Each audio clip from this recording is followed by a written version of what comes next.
여러분, 요즘은 세상 속에서 교회와 또 목회자들과 성도님들이 인정받고 있나요? 또 그렇지 못하고 있나요? 예? 그렇지 못하고 있습니다. 그 이유는 우리가 그리스도인들처럼 살지 못하기 때문인 거지요. 그리스도는 예수를 얘기하고 있고, 그리스도인은 예수님을 마음에 모신 사람, 예수의 영, 성령이 그들을 지배하고 있는 사람, 이 사람을 그리스도인이라 이렇게 얘기합니다. 그런데 예수님을 모시고 있음에도 불구하고 전혀 예수님을 닮아 보이지 않는 거죠. 말씀대로 살지 않는 거죠. 말씀의 은혜를 깊이 경험하지 못하고 예수님과 전혀 관계없이 사는 것처럼 보이니까 사람들이 실망하고, 또 우리들에 대해서 아주 평가를 약하게 내리는 것이죠. 여러분, 우리 속에 예수님이 계시면 예수님이 보여져야 됩니다. 옆에 사람 쳐다보세요. 그분 속에 누가 보이는가? 우리 속에 누구의 모습이 보여야 돼요? 예수님의 모습이 보여야 되는 것이죠. 목회자에게 가장 큰 축복의 말은 뭘까요? 우리 목사님은 예수님을 닮으셨다. 우리 장로님은 정말 예수님 같으시다. 우리 권사님, 성도님은 진짜 예수님 같다. 이런 얘기를 듣는 것이 가장 큰 복인 줄로 믿습니다. 세상 사람들이 우리를 보고 참 저 사람들은 진짜 그리스도인이다, 이런 얘기를 듣는 것이 가장 복된 삶인 줄로 믿습니다. 초대교회는 그런 얘기를 듣고 살았지요. 안디옥 교회에서 저 사람들은 그리스도인이다, 이렇게 얘기를 들었어요. 그리스도인들이 모일 때마다 기사와 표적이 일어나게 되고, 그 다음에 약한 자를 돕고 가난한 자를 섬기며 유무상통한 거죠. 그리고 모일 때마다 하나님을 찬송하며, 그런 걸 보고 사람들이 두려워하며 존경한 거지요. 그리고 믿는 사람들이 날마다 더해졌다라고 그렇게 말씀합니다. 자, 사도행전 2장 43절로 47절 볼까요? 사람마다 두려워하는데 사도들로 말미암아 기사와 표적이 많이 나타나니 믿는 사람이 다 함께 있어 모든 물건을 서로 통용하고 또 재산과 소유를 팔아 각 사람의 필요를 따라 나눠주며 날마다 마음을 같이하여 성전에 모이기를 힘쓰고 집에서 떡을 떼며 기쁨과 순전한 마음으로 음식을 먹고 하나님을 찬미하며 또 온 백성에게 칭송을 받으니 주께서 구원받은 사람을 날마다 더하게 하시니라. 이것이 그리스도인의 모습이었다는 거죠. 얼마나 아름다운 모습입니까? 여러분, 이것이 오늘 교회의 모습이 되어야 되고 그리스도인의 모습이 되어야 될 줄로 믿습니다. 그러니까 초대교회는요, 다른 사람들이 볼 때 저 사람은 그리스도인이다, 예수의 영이 계신다, 예수님을 모시고 사는 사람들이다, 저 사람은 진짜 사랑의 사람들이다, 이런 인정을 받았던 것이죠. 그래서 그들은 예수님을 경험하고 예수님을 드러내고 예수님께 영광을 돌리며 살았던 것입니다. 우리가 이런 삶을 살게 되기를 주님의 이름으로 축복합니다. 그러면 초대교인들이 어떻게 살았는가? 초대교인의 삶이 무엇인가? 이걸 보고 우리가 배워서 그처럼 살게 될 때 오늘 우리들도 하나님의 영광을 경험하게 될 줄로 믿습니다. 초대교회 성도들은 성령의 말하게 하심을 따라 말하고 행동했습니다. 자, 4절 읽어볼까요? 그들이 다 성령의 충만함을 받고 성령이 말하게 하심을 따라 다른 언어들로 말하기를 시작하니라. 아멘. 그러니까 성령의 말하게 하심을 따라 말했고 그렇게 행동으로 옮겼다는 거죠.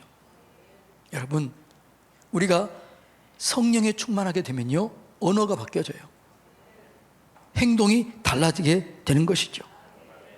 그러니까 성령께서 주시는 생각을 따라 생각하고 성령께서 말하게 하심을 따라 말하게 되고 성령의 이끄심대로 행동하기 때문에 완전히 달라지게 되는 것입니다. 여러분, 성령이 충만하게 임하게 되면 여러분 가운데 뭐가 나오나요? 어떤 말이 나와요?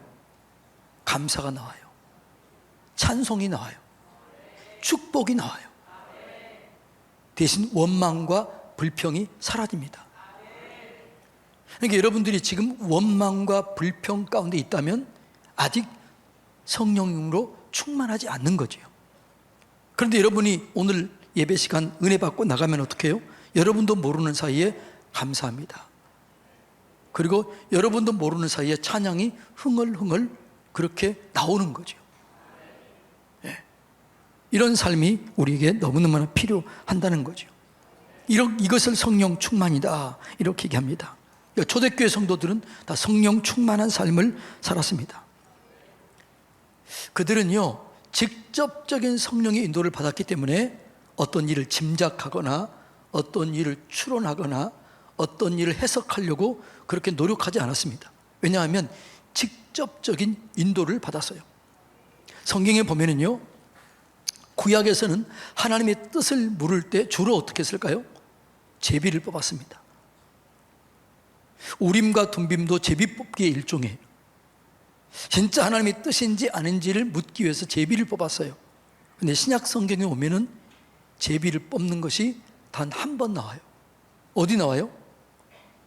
사도행전 1장에서 유다를 대신해서 12제자 중 하나를 선택할 때 제비를 뽑습니다. 그리고 그 다음에는 제비를 뽑는다는 얘기가 사라집니다. 왜 그러면 제비를 구태여 뽑지 않았을까요? 제비를 뽑을 이유가 없어진 거예요. 왜요? 성령님의 직접적인 인도, 성령의 음성을 직접 들었기 때문에 제비를 뽑을 필요가 없어졌다. 여러분 이것이 오늘 우리의 삶이 되었으면 좋겠습니다. 성령님이 임하게 되면 말씀이 믿어져요. 말씀을 따라 살게 돼요. 오늘 우리들의 문제는 뭐냐 그러면 말씀을 적용해야 되는데 말씀을 이용합니다. 오용합니다. 도용합니다. 그래서 말씀을 가지고 내 뜻을 관철시키려고 합니다. 아니에요. 말씀은 적용해야 될 줄로 믿습니다. 성령이 임하게 되면 내 삶 속에 말씀을 적용하기 위해서 마음과 뜻을 모으게 돼 있어요. 우리 교회가 성령 충만함으로 말씀을 적용함으로 말씀의 기적, 말씀의 능력을 경험하게 되기를 축복합니다. 성령이 임하는 사람은요, 성령이 충만한 사람은요, 하나님과 친밀해집니다. 하나님의 인도를 받게 되는 것이죠. 성령의 감동 가운데 살게 되는 것이죠.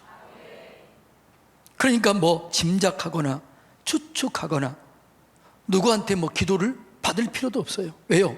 내가 하나님의 인도를 받을 수 있는 것이죠. 그럼 지금도 성령님은 계셔요, 안 계셔요? 어디 계셔요? 내 안에 계셔요. 여러분은 성령님의 인도를 받고 있나요? 여러분, 이 성령의 인도를 온전히 받으면 지금보다 완전한 삶이 변화되게 될 것입니다. 성령님의 온전한 인도를 받아야 돼요.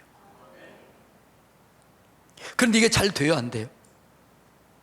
잘 돼요, 안 돼요? 잘 안 돼요. 왜 안 될까요? 내가 살아서 그래요. 신앙은 주인을 바꾸는 겁니다. 내가 주인 된 삶에서 하나님이, 성령님이 주인 돼야 돼요. 그렇게 되면 성령이 말하게 하심을 따라 말하게 되고 그렇게 생각을 하게 되고 인도를 받게 되는 것이죠. 사도 바울이 늘 성령의 인도를 받아 살았던 이유는 그가 날마다 죽었기 때문입니다. 사도 바울이 갈라디아서 2장 20절에 이렇게 얘기합니다. 내가 그리스도와 함께 십자가에 못 박혔다.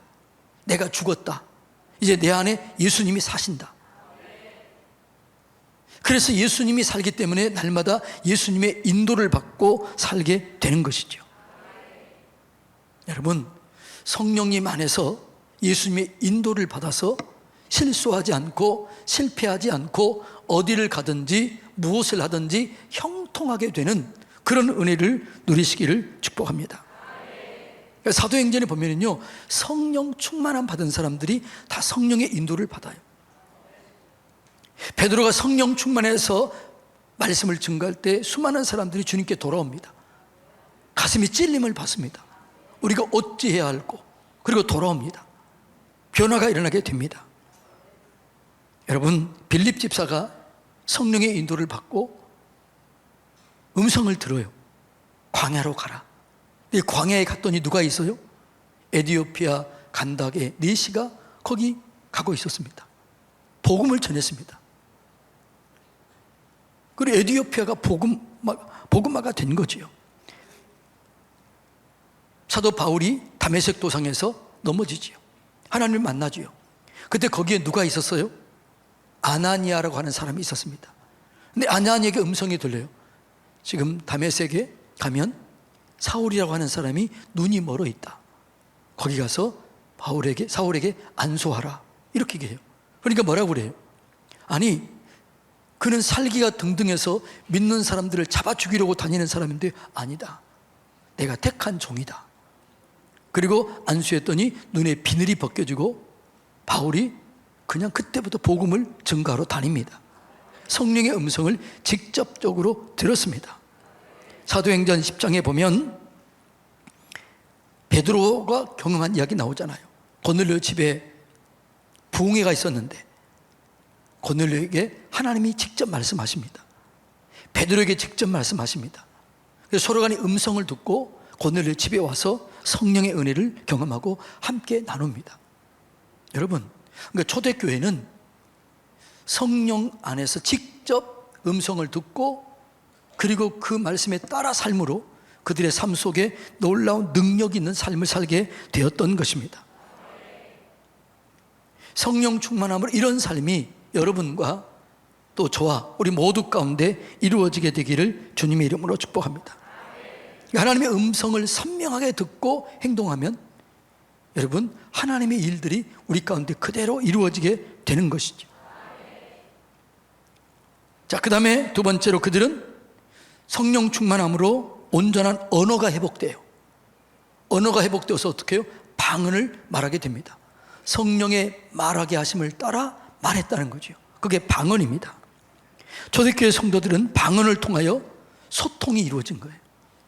언어의 장벽이 무너진 겁니다. 원래 언어는 하나였습니다.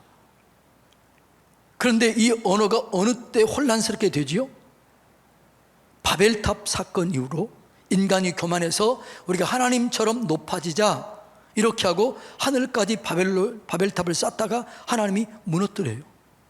그리고 어떻게 해요? 그들이 언어가 혼잡하게 됩니다. 이 혼잡하게 된 언어가 여러분 사도행전을 통해서 언어가 여러분 소통이 이루어지게 되는 거죠. 천하 각국에서 사람들이 왔는데 지금 갈릴리 사람들이 주로 되어 있는 이 사람들은 많이 배우지도 못하고 알지도 못한 사람들이 그들이 말하는데 그들이 누구 얘기하고 있는 거예요? 자기 나라 얘기를 하고 있는 거예요. 이게 어떻게 된 일이냐? 이렇게 얘기를 하게 된 것이죠. 여러분, 언어가 소통이 안 되면 관계가 단절됩니다. 관계가 단절되면 그때부터 오해가 시작됩니다. 문제가 발생하게 되는 것이죠. 오늘 우리들의 많은 문제, 사회나 가정이나 나라나 문제가 생기는 이유는 뭐라고요? 소통이 안 되기 때문에 그래요. 소통이 안 되기 때문에 갈등이 생기고 오해가 생기게 되는 것이죠. 여러분, 그런데 성령이 임하게 되면 여러분 소통이 이루어지게 되는 것입니다. 성령 안에 있으면 오해가 풀어지게 되고 갈등이 풀어지게 되는 것이죠. 인간의 교만은 갈등을 가져오지만 성령의 역사는 화해와 사랑과 회복을 가져오게 되는 것입니다. 그런데 그 방언을 통해서 회복이 됐는데 방언은 중에는요 대인 방언이 있고 대신 방언이 있습니다. 어떤 사람은 방언을 하는 교회를 보면은요 광신적이라고 그렇게 생각하는데 여러분 아니에요. 성경에 방언이 있어요 없어요? 그 오늘날도 있을까요 없을까요? 있게 되는 것이죠. 대인 방언은 사람과 사람 사이에 소통을 하게 하는 거예요. 그런데 대신 방언이 있어요. 대신 방언은 하나님과 비밀을 얘기하는 거예요. 하나님과 소통을 이루게 하는 거예요. 그런데 오늘 주로 우리들이 하는 방언은 대인 방언이 많아요? 대신 방언이 많아요? 하나님께 하는 방언이 많아요. 그래서 여러분들이 방언을 해도 여러분이 그걸 알아들어요? 못 알아들어요? 다른 사람이 알아들어요? 못 알아들어요? 그래서 성경은 뭐라고 그러냐면 이거는 비밀을 말한다. 알아듣는 사람이 없다. 자, 고린도전서 14장 2절 한번 읽어볼까요? 시작. 하나님 사람에게 하지 아니하고 하나님께 하나니 이는 알아듣는 자가 없고 영으로 비밀을 말함이니라. 이게 뭐라고? 대신 방언이에요. 방언 중에 하나님과 하는 방언이 있는데 이것은 알아듣는 자가 없고 하나님과 비밀을 얘기하는 거예요.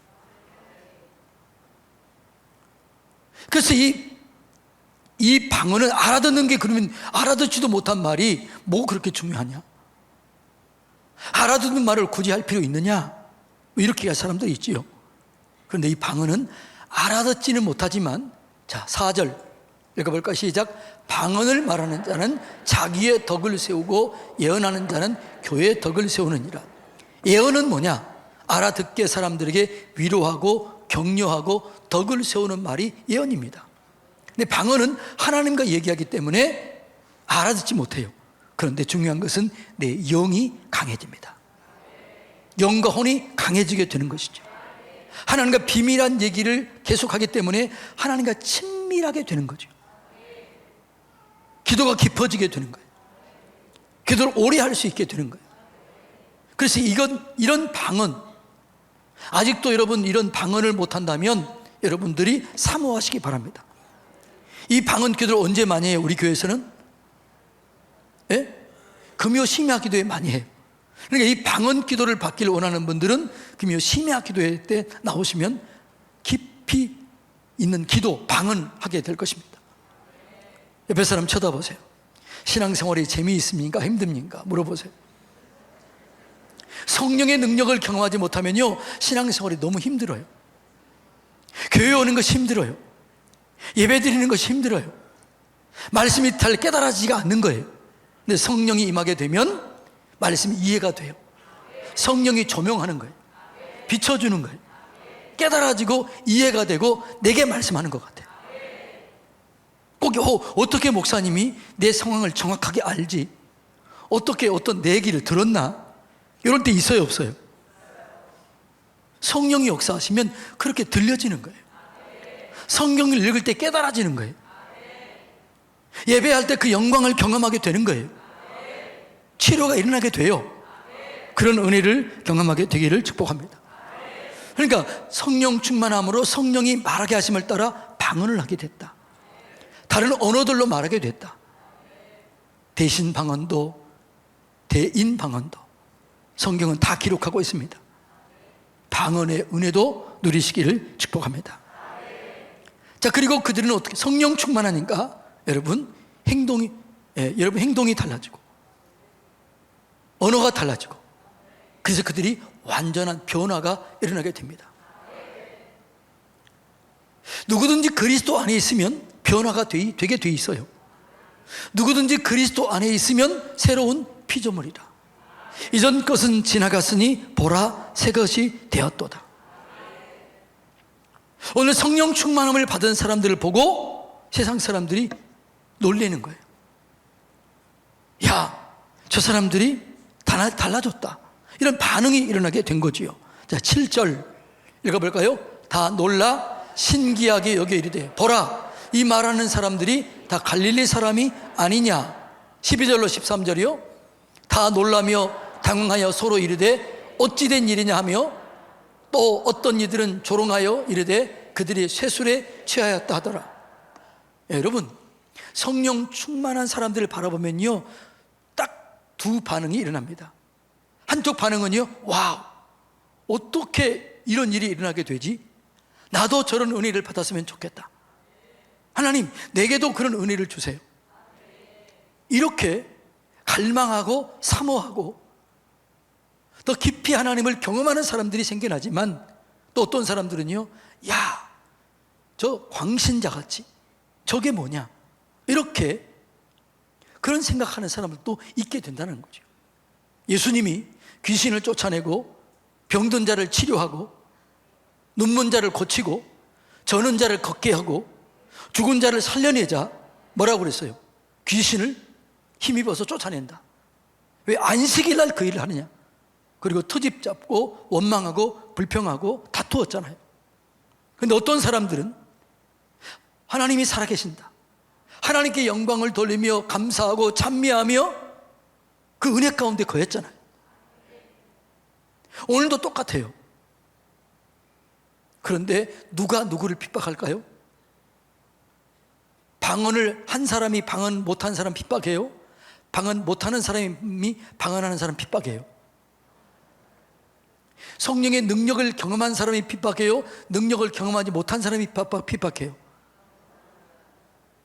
그러니까 여러분, 방언을 해도요, 능력 받아도요, 핍박해도요, 이겨내시기 바랍니다. 성령의 능력이 임하게 되면 변화가 되게 돼 있어요. 성령이 임하게 되면 성령이 내 안에 계시는 거죠.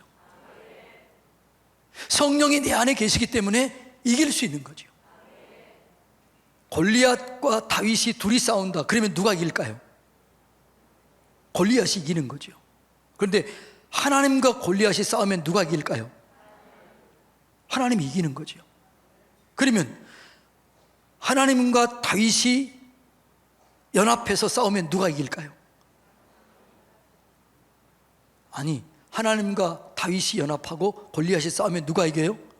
다윗이 이기는 거죠. 모세하고 바로하고 싸우면 누가 이길까요? 예? 바로가 이기죠.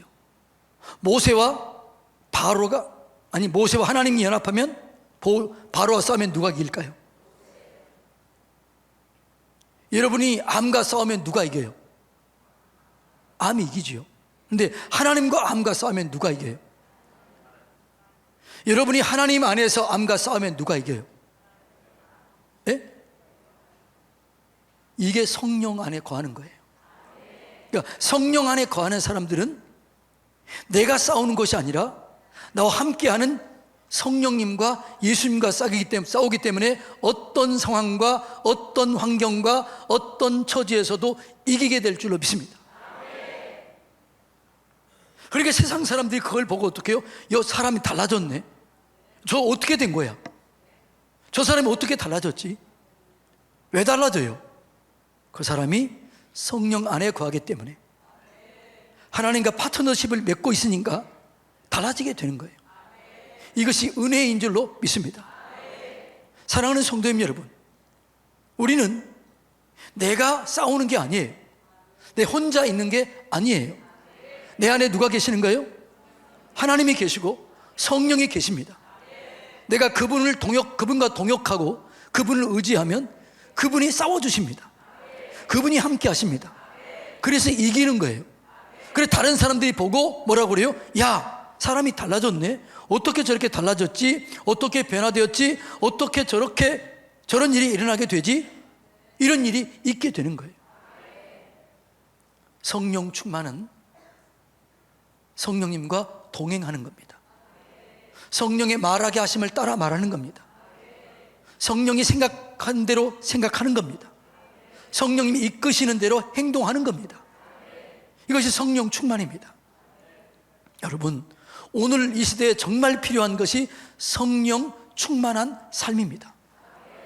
여러분이 성령 충만한 삶을 사시기를 주님의 이름으로 축복합니다. 그래서 이번 한 주는 성령 충만함을 사모하시길 바랍니다. 그리고 이 성령 충만한 이런 집회는 주로 금요일날 우리가 많이 합니다. 금요일 나와야겠어요? 안 나와야겠어요? 2층은 대답이 없어요. 4층. 그런데 어떤 사람은요, 한 번도 철야 예배에 나와보지 않은, 나온 적이 없는 사람이 있어요, 없어요? 한 번도 안 나온 사람이 있어요, 없어요? 있어요. 성령의 능력도 모르는 사람도 있어요, 없어요? 성령 충만함을 경험해보지 못한 사람 있어요, 없어요? 그런 사람들이 가장 불행한 사람들이에요. 옆에 사람 인사합시다. 불행한 사람이 되지 맙시다. 여러분, 이 사도행전을 강해할 때 여러분들이 성령 충만함을 이때 경험해야 돼요. 하나님의 살아계심, 성령의 능력을 경험하는 우리 모두가 되기를 주님의 이름으로 축복합니다.